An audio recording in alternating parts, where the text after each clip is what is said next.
नमस्कार दोस्तों, कैसे हैं आप लोग। इस पर्टिकुलर वीडियो में हम लोग बात करेंगे कि टर्की एज अ कंट्री अपने नाम को टर्की से तुर्कीये क्यों करवाना चाह रहा है। बेसिकली यहाँ पे प्रोनाउंसिएशन को और कुछ हद तक स्पेलिंग को बदला जा रहा है। टर्की इस नाम में कोई प्रॉब्लम नहीं है, बट ये अपने आप को तुर्कीये कहलवा रहे हैं और ये कोशिश 2021 से कर रहे हैं अर्दोगान साहब। दिसंबर 2021 में रेसिप तैयब अर्दोगान ने स्टेटमेंट शुरू किया कि भैया हमारी कंट्री को रिप्रेजेंट करता है ये शब्द तुर्कीये, ना कि टर्की। तो ऐसा यहाँ पे क्यों हो रहा है और इस रिस्पेक्ट में यूनाइटेड नेशंस में रिपोर्ट जा चुकी है, रिक्वेस्ट जा चुकी है। यूनाइटेड नेशंस ने इस रिक्वेस्ट को एक्सेप्ट भी कर लिया है। तो यूनाइटेड नेशंस में और आने वाले और बहुत से ऑर्गेनाइजेशंस में जब भी टर्की का रिप्रेजेंटेशन होगा तो उसको तुर्की बोला जाएगा, टर्की नहीं बोला जाएगा। आपको पता ही होगा कि टर्की एक बर्ड का भी नाम होता है। इस बर्ड को बहुत खाया जाता है, चाहे ब्रिटेन में क्रिसमस का फेस्टिवल हो या फिर यूएस में थैंक्स गिविंग। यूएस में थैंक्स गिविंग के फेस्टिवल के बारे में आपको पता होगा, इस साल 24 नवंबर को पड़ता है। बेसिकली हार्वेस्ट को सेलिब्रेट करने के लिए, अच्छी फसल को सेलिब्रेट करने के लिए थैंक्स गिविंग मनाया जाता है यूएस के अंदर। और दबा के यहाँ पे टर्की खाया जाता है। टर्की मतलब इस पर्टिकुलर बर्ड को खाया जाता है।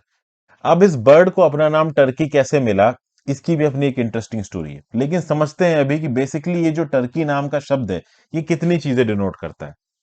तो बेसिकली आप कह सकते हो टर्की एक चिड़िया का नाम है, जो कि ब्रिटेन में और यूरोप में क्रिसमस के समय पे खाई जाती है और यूएस में थैंक्स गिविंग के समय पे खाई जाती है। पूरी दुनिया में टर्की खाते हैं लोग, इंडिया में भी टर्की लोग बहुत पसंद करते हैं।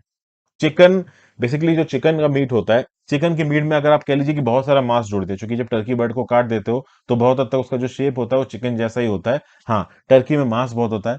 एक बहुत तंदुरुस्त मुर्गा होगा तो 1-1.5 किलो का होगा, और अगर टर्की बर्ड है तो 3 से 5 किलो की हो सकती है। तो बहरहाल, तो टर्की बर्ड का भी नाम है, टर्की कंट्री का भी नाम है। इसको बोला था लैंड ऑफ टर्क्स, जहां पे टर्क कह लीजिए रेस के लोग रहते हैं, उनको टर्की बोला गया, उस लैंड को टर्की बोला गया। और कभी कभी टर्की को इंसल्ट के साथ भी जुड़ा जाता है दोस्तों।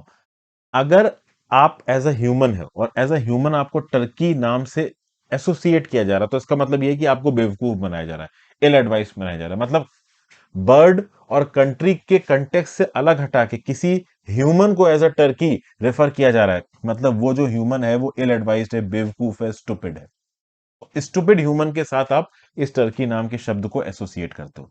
तो ये कुछ वजह है जिसकी वजह से टर्की एज अ कंट्री अपने नाम को बदलना चाहता है। अब ओवरऑल कहीं ना कहीं टर्की के अंदर ये भी बोल रहे हैं लोग कि अगले साल इलेक्शन आने वाले हैं, तो एक मुद्दे की तरह, एक नेशनलिस्टिक फीलिंग की तरह ये जो नाम बदलने वाला प्रोसेस है, इसको इस्तेमाल किया जा रहा है। टर्की के लोगों को कोई खास फर्क पड़ता नहीं है। ओवरऑल टर्की नाम लेने से कंट्री की इज्जत नीचे नहीं गिरने वाली है। ये बस एक इलेक्शन एजेंडा की तरह अर्दोगन इस्तेमाल कर रहे हैं। बहरहाल, वो एक अलग इशू है।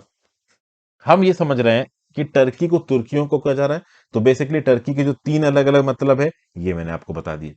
तो उसके, ये जो चिड़िया है टर्की, इसका कैसे नाम पड़ गया टर्की। तो बेसिकली देखिए, पहली बार इस पर्टिकुलर चिड़िया को एक स्पेनिश कह लीजिए जो कॉलोनाइजर था, जब वो मैक्सिको पहुंचा, उसने देखा। मैंने आपको पहले भी बता रखा, अगर आपने एनसीईआरटी देखी हो मेरी, तो स्पेन से, पुर्तगाल से और पूरे यूरोप से बहुत सारे कॉलोनाइजर्स नॉर्थ अमेरिका और साउथ अमेरिका की तरफ गए। अब मैक्सिको भी पहुंचे। तो मैक्सिको में पहली बार एक स्पेनिश कॉलोनाइजर ने इस पर्टिकुलर बर्ड को देखा, और जैसे उसने इस बर्ड को देखा, उसको लगा कि यार ये तो अफ्रीका में पाई जाने वाली गिनी फाउल है। और बेसिकली अफ्रीका की इस गिनी फाउल को खाया जाता था। तो बड़े स्केल पे कॉलोनाइजर्स ने इस बर्ड को खाना शुरू कर दिया, मार के। मीट इनको काफी अच्छा लगा। तो इन्होंने क्या किया कि मैक्सिको और आसपास साउथ अमेरिका, नॉर्थ अमेरिका से इस बर्ड को पकड़ के ये एक्सपोर्ट करने लगे।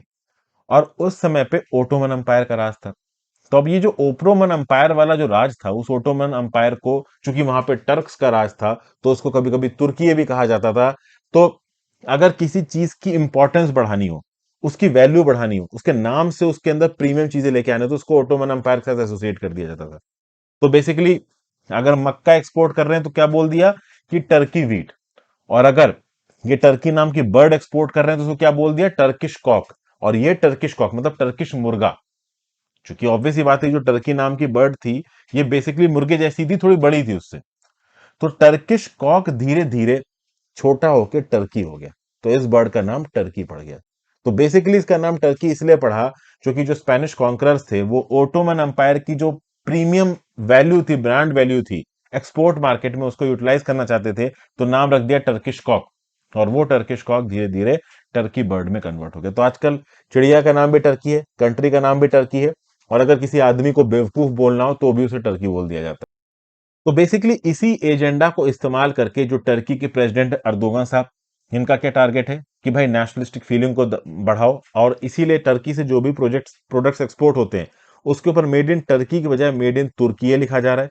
टूरिज्म में भी ये हेलो तुर्की नाम के स्लैंग को इस्तेमाल कर रहे हैं। तो बेसिकली कॉलोनियल लेगेसी को डैप करने वाला भी एक एलिमेंट है। देखिए क्या है ना कि जो अंग्रेज थे, अंग्रेजों के लिए तुर्की बोलना, या फिर पहले टर्की का नाम रिपब्लिक ऑफ तुर्की ही था, बाद में इंग्लिश में टर्की बोलना बहुत ज्यादा कन्वीनियंट था तो टर्की नाम पड़ गया, फिर पूरी दुनिया में टर्की इस्तेमाल होने लगा। शुरू में लोगों को प्रॉब्लम भी नहीं हुई, तो अब उसको टर्की बदला जा रहा है, एक कल्चरल और नेशनलिस्टिक आइडेंटिटी के साथ जोड़ा जा रहा है। एक इलेक्शन के मुद्दे की तरह भी अर्दोगान इसको इस्तेमाल कर रहे हैं, क्योंकि 2023 में टर्की के इलेक्शंस आने वाले हैं।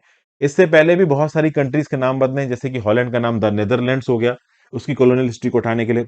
मैसेडोनिया का नाम नॉर्थ मैसेडोनिया हो गया, मैसेडोनिया में अलेक्जेंडर का जन्म हुआ था। मैसेडोनिया के साउथ में ग्रीस था, तो ग्रीस का बोलना था कि तुम पूरा मैसेडोनिया कैसे क्लेम कर रहे हो, ग्रीस का नॉर्दर्न इलाका भी मैसेडोनिया है। तो मैसेडोनिया ने ग्रीस के साथ अपने रिश्ते अच्छे करने के लिए अपना नाम नॉर्थ मैसेडोनिया कर लिया।